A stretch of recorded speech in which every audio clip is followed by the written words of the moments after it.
Anne de Green Gables. Capítulo 18. Anne presta socorro.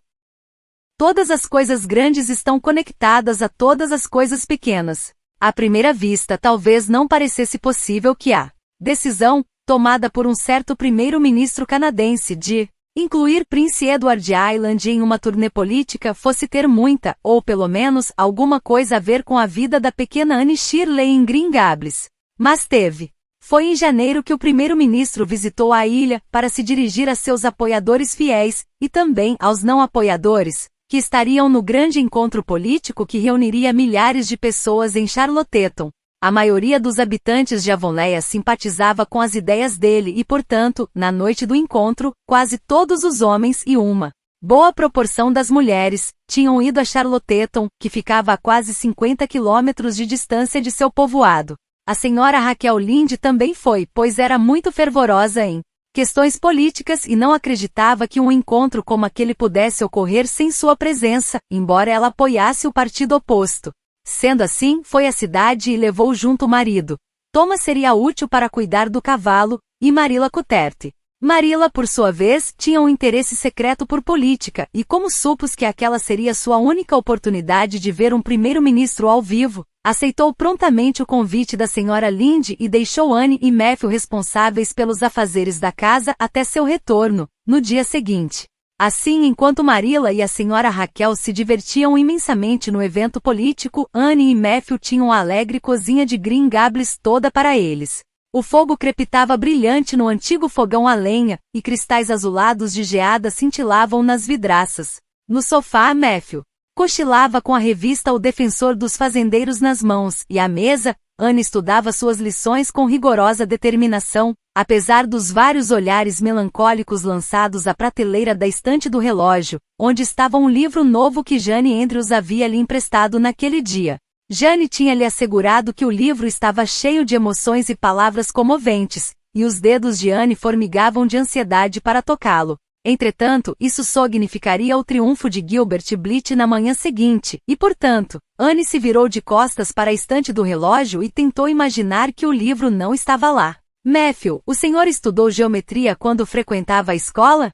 Bem, não estudei, Matthew respondeu, despertando subitamente de seu cochilo. Gostaria que tivesse estudado. Anne suspirou, pois assim poderia me compreender. Não pode me entender verdadeiramente se nunca teve lições de geometria. Essa matéria é uma nuvem negra sobre minha vida. Sou tão burra nisso, Matthew. Bem, não sei não, disse Matthew, tentando confortá-la. Suponho que você seja boa em qualquer coisa. O Sr. Phillips me falou na semana passada na loja de Blair em Carmody, que você é a aluna mais inteligente da escola, e que está fazendo um rápido progresso. Rápido progresso foram exatamente suas palavras. Existem pessoas que desmoralizam Ted Phillips e dizem que ele não é grande coisa como professor, mas eu acho que ele é muito bom. Para Matthew, qualquer indivíduo que elogiasse Anne era muito bom. Tenho certeza de que eu me sairia melhor em geometria se pelo menos ele não trocasse tanto as letras, Anne se queixou. Eu memorizo os teoremas, e aí ele escreve todos no quadro com letras diferentes das que estão no livro. Com isso fico confusa e não entendo mais nada. Não é certo um professor fazer essa maldade, não acha, Matthew? Estamos estudando agricultura agora, e finalmente descobri o que faz as estradas ficarem vermelhas. Foi um grande alívio. Será que Marilla e a senhora Lynde estão se divertindo? A senhora Lynde falou que da maneira que estão governando lá na nossa capital, o Canadá está se arruinando, e que isso é uma advertência apavorante para os eleitores. Ela pensa que se as mulheres tivessem o direito de votar, nós logo veríamos uma mudança abençoada. Em qual partido o senhor vota, Matthew? No conservador, Matthew respondeu prontamente. Votar no partido conservador fazia parte da religião de Matthew. Então sou conservadora também, Anne falou decidida. Estou contente porque alguns dos meninos da escola são liberais. Acho que o Sr. Phillips é liberal também, já que o pai de Prince Andrews é um deles. Ruby Gillis disse que quando um homem está flertando com uma moça, ele sempre tem de concordar com a mãe dela na religião e com o pai, na política. Isso é verdade, Matthew? Bem, não sei, disse Matthew. O senhor já flertou alguma vez, Matthew? Bem, não sei se já fiz isso, respondeu Matthew, que Certamente nunca em toda a sua existência tinha pensado em tal coisa. Annie refletiu com o queixo apoiado nas mãos. Deve ser bem interessante, não acha, Matthew? Ruby Gillis disse que quando ela crescer, vai ter um tanto de pretendentes a seu redor, todos loucos por ela, mas eu penso que isso seria excessivamente emocionante. Prefiro ter apenas um, e que ele esteja em seu juízo perfeito. Porém, Ruby Gillis sabe bastante sobre isso, porque ela tem muitas irmãs mais velhas, e a senhora Lynde falou que as irmãs Gillis são muito namoradeiras. O Sr. Phillips visita Prissy Andrews quase toda noite. Ele diz que é para ajudá-la com as lições, mas Miranda Sloane também está se preparando para a prova de admissão da Keynes, e eu acho que ela necessita de muito mais ajuda do que a Prissy, porque é bem menos inteligente. No entanto, ele nunca vai à casa de Miranda para ajudá-la. Tem tantas coisas no mundo que eu não consigo entender muito bem, Matthew. Bem, nem sei se eu mesmo compreendo, Matthew admitiu. Bom, tenho de terminar minhas lições. Não vou me permitir abrir aquele livro novo que Jane me emprestou enquanto não tiver terminado tudo. Mas é uma tentação horrível, Matthew. Mesmo virando de costas para ele, posso ver o livro ali nitidamente. Jane contou que chorou rios de lágrimas quando leu essa história. Adoro livros que me fazem chorar. Estou pensando em levar este para a sala de estar, trancá-lo no armário de geleias e te entregar a chave. E o senhor não pode me devolver essa chave, Matthew, enquanto minhas lições não estiverem prontas, mesmo que eu implore de joelhos.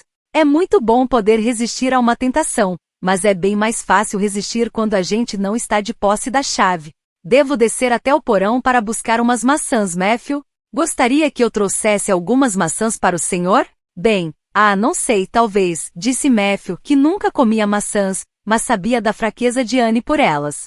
Exatamente no momento em que Annie chegou do porão triunfante, com um prato cheio de maçãs em uma das mãos e uma vela na outra, eles ouviram passos muito rápidos sobre o chão gelado de madeira da entrada, e logo em seguida, a porta da cozinha foi aberta e Diana Belry entrou correndo, muito pálida e ofegante, com um chale enrolado às pressas na cabeça. Assustada, Annie imediatamente deixou cair no chão o prato e a vela, e maçãs, prato e vela desceram quicando pela escada do porão, e foram encontrados lá embaixo no dia seguinte, cobertos de cera derretida.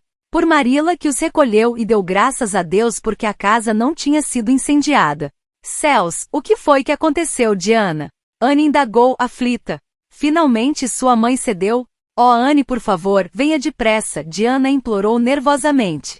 Minnie May está terrivelmente mal. Pegou difteria, foi o que a jovem Mary Jo disse, e papai e mamãe estão na cidade, não tem ninguém para buscar um médico. Minnie May está muito doente, e Mary Jo não sabe o que fazer. Annie, estou com tanto medo. Matthew, sem dizer uma só palavra, pegou o chapéu e o casaco, passou depressa por Diana e entrou na escuridão do pátio. Ele foi selar a égua alazã para ir a Carmody em busca de um médico, Annie explicou, enquanto vestia rapidamente o gorro e a capa. Sei disso tão bem quanto se ele tivesse dito. Matthew e eu somos almas tão irmãs que posso ler seus pensamentos, sem que ele diga nenhuma palavra. Duvido que ele ache um médico em Carmody, Diana soluçou. Sei que o Dr. Blair foi a Charlottetown, e suponho que o Dr. Spencer tenha ido também. A jovem Mary Jo nunca viu ninguém com difteria e a senhora Lynde não está em casa.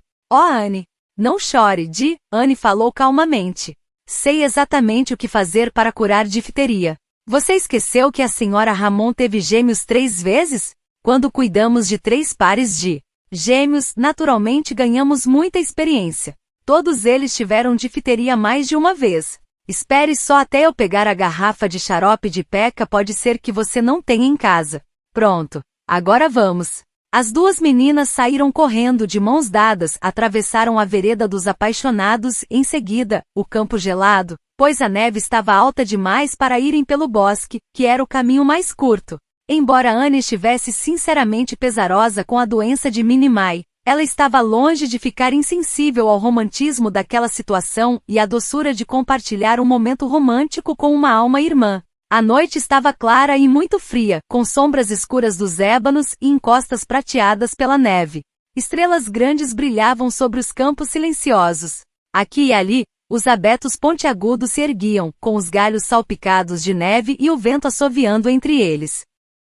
Anne pensou em como era verdadeiramente magnífico fazer aquele percurso misterioso, e ao mesmo tempo encantador, ao lado de sua amiga do peito, de quem havia sido afastada por tanto tempo já. Minnie May tinha 3 anos de idade e estava mesmo muito doente.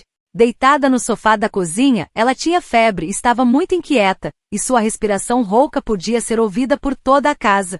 A jovem Mary Jo, uma garota francesa dócil e de rosto largo, que morava em Creek e tinha sido contratada pela senhora Belry para tomar conta das crianças durante sua ausência, estava impotente e desorientada, incapaz de pensar sobre o que fazer ou de fazer o que por acaso conseguisse pensar. Anne pôs mãos à obra com habilidade e rapidez. Realmente Minnie May está com difteria.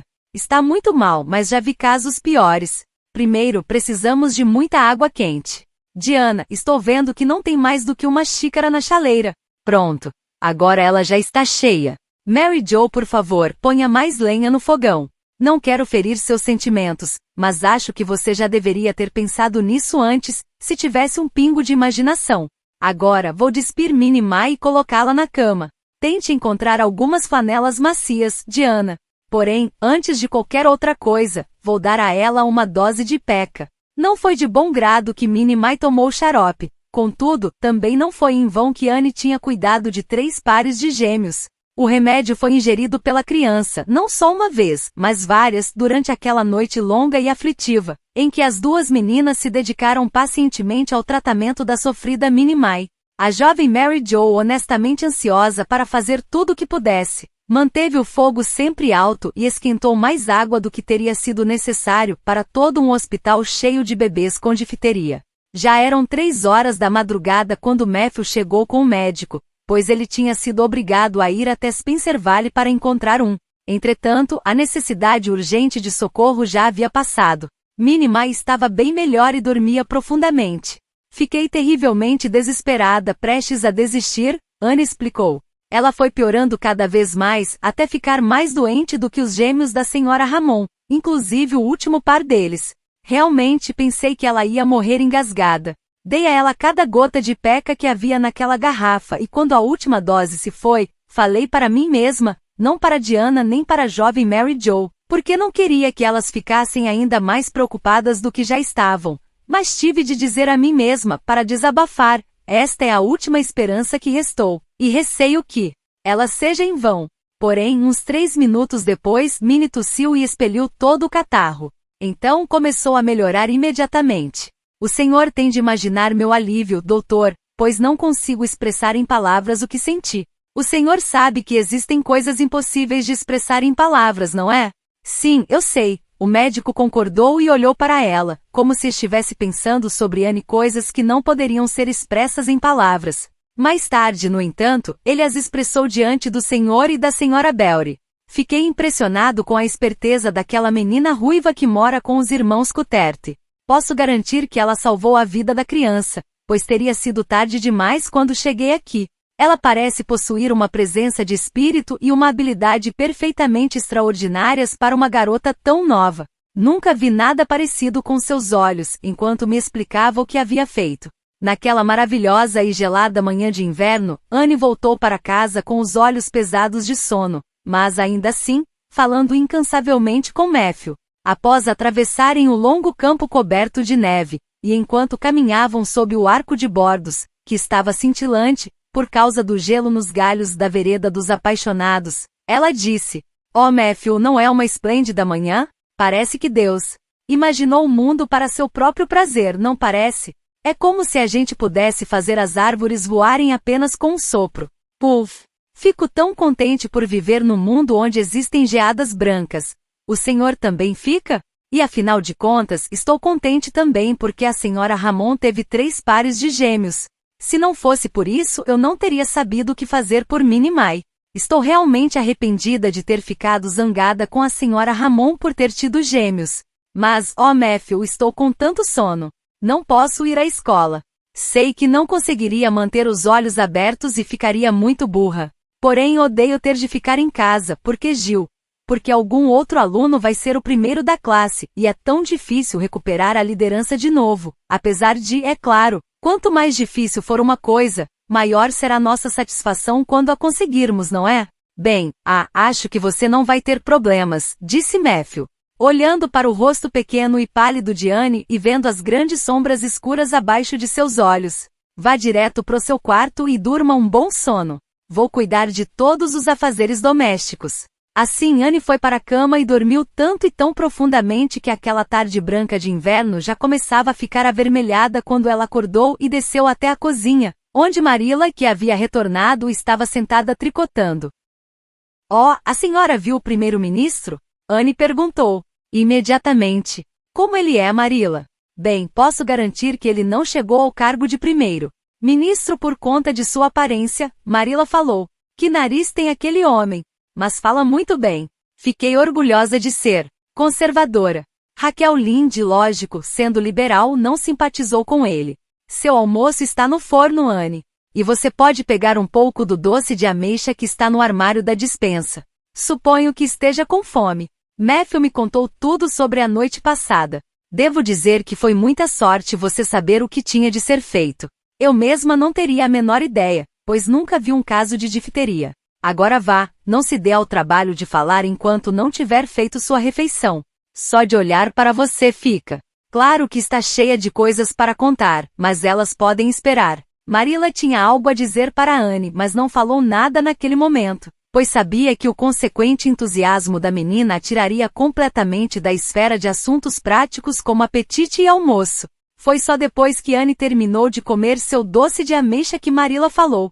A senhora Bell esteve aqui durante a tarde, Anne. Ela pediu para ver você, mas eu não quis te acordar. Disse que você salvou a vida de Minnie May e que está muito arrependida de ter te tratado daquele jeito no caso do licor de groselha. Falou que agora sabe que você não quis deixar Diana bêbada, que espera que você a perdoe e seja novamente uma boa amiga de Diana. Você pode ir lá esta noite se quiser, pois Diana não pode sair, porque está com uma gripe forte que pegou durante a noite. Agora Anne. Shirley, não fique nas nuvens. A advertência não pareceu desnecessária, considerando a expressão maravilhada e aérea que a menina tinha no rosto, irradiado com a chama de seu estado de espírito, e sua atitude de saltar imediatamente da cadeira para o chão. Oh, Marilla, posso ir agora, sem lavar minha louça? Prometo lavar tudo quando voltar, pois, nesse momento tão emocionante, não vou conseguir me concentrar numa coisa tão sem romantismo como lavar pratos e talheres. Sim, vá logo, Marilla falou indulgente. Anne Shirley, está maluca? Volte aqui neste instante e se agasalhe. Nossa, é o mesmo que falar com o vento. Saiu sem gorro nem capa. Lá está ela correndo pelo pomar com o cabelo ao vento. Vai ser uma bênção se essa menina não pegar uma gripe horrorosa. Naquele crepúsculo arroxeado de inverno, Anne percorreu dançando os caminhos cobertos de neve que a levavam de volta para casa. Lá longe, a sudoeste, brilhava uma estrela vespertina, com uma luz perolada que cintilava no céu dourado e rosa, sobre espaços brancos reluzentes, entremeados pelas sombras escuras dos bosques de abetos. O tilintar dos sinos dos trenós nas colinas cobertas de neve cruzava o ar gelado como uma melodia de duendes, mas sua música não era tão encantadora como a que vinha do coração e dos lábios de Anne. Está diante da senhora uma pessoa perfeitamente feliz, Marilla. Ela anunciou. Estou perfeitamente feliz, apesar de meu cabelo ruivo. Neste exato momento, minha alma está muito além de um cabelo ruivo. A senhora Belry me beijou, chorou e disse que estava muito arrependida e jamais poderia me recompensar pelo que fiz. Fiquei terrivelmente constrangida, Marilla, mas apenas afirmei, da forma mais delicada que pude, não tenho nenhum ressentimento pela senhora. Asseguro de uma vez por todas que não tive a menor intenção de embebedar Diana e de agora em diante, vou cobrir o passado com o manto do esquecimento. Esse foi um jeito muito digno de falar, não foi, Marilla? Senti que estava amontoando brasa sobre a cabeça da senhora Belry, como está na Bíblia. Diana e eu tivemos um fim de tarde adorável. Ela me mostrou um novo ponto de crochê que sua tia que mora em Carmody lhe ensinou, e que nenhuma outra alma em Avonlea conhece, só nós duas. E juramos solenemente que não vamos ensinar o ponto para mais ninguém. Diana me deu um cartão lindo, com a figura de uma guirlanda de rosas e um verso. Se tu me amas como eu a ti, que sorte. Nada vai nos separar, senão a morte. E vai ser assim mesmo, Marilla. Vamos pedir permissão ao Sr. Phillips para sentarmos juntas na escola de novo. Gertie P. pode sentar com Minnie Andrews. Tivemos um chá muito elegante. A senhora Belry usou sua melhor porcelana como se eu fosse uma visita de verdade. Não consigo descrever a emoção que isso me causou. Ninguém nunca usou sua melhor porcelana por minha causa antes. Comemos bolo de frutas, bolo inglês, sonhos e 2 tipos de geleia, Marilla. A senhora Belry me perguntou se eu tomava chá, e falou com o Sr. Belry. Por que não passa os biscoitos para Anne? Oh, Marilla, deve ser adorável ser adulto. Pois somente ser tratada como um já é tão esplêndido. Não sei nada sobre isso, disse Marilla com um breve suspiro. Bem, de qualquer forma, quando eu for adulta, Anne falou decidida. Sempre vou conversar com as meninas como se elas já fossem crescidas também, e nunca vou rir delas quando usarem palavras complicadas. Sei, por dolorosa experiência própria, o quanto isso fere os sentimentos de uma criança. Depois do chá, Diana e eu fizemos caramelos, mas eles não ficaram muito bons. Acho que foi porque nem ela nem eu nunca tínhamos feito caramelos antes. Diana me deixou mexer a massa na panela, enquanto ela untava os tabuleiros com manteiga. Porém me distraí e deixei queimar. Aí quando pusemos os tabuleiros sobre a plataforma para esfriar, o gato andou sobre um deles, e tivemos de jogar a massa fora. Mas, fazer o caramelo foi uma diversão esplêndida. Por fim, quando eu estava saindo, a senhora Belry me convidou para voltar sempre que eu pudesse, e em seguida, Diana me acompanhou da janela e mandou beijos enquanto percorre o caminho até a vereda dos apaixonados. Eu lhe garanto, Marilla, que estou com vontade de fazer minhas preces hoje, e vou inventar uma oração inédita e especial, em homenagem à ocasião.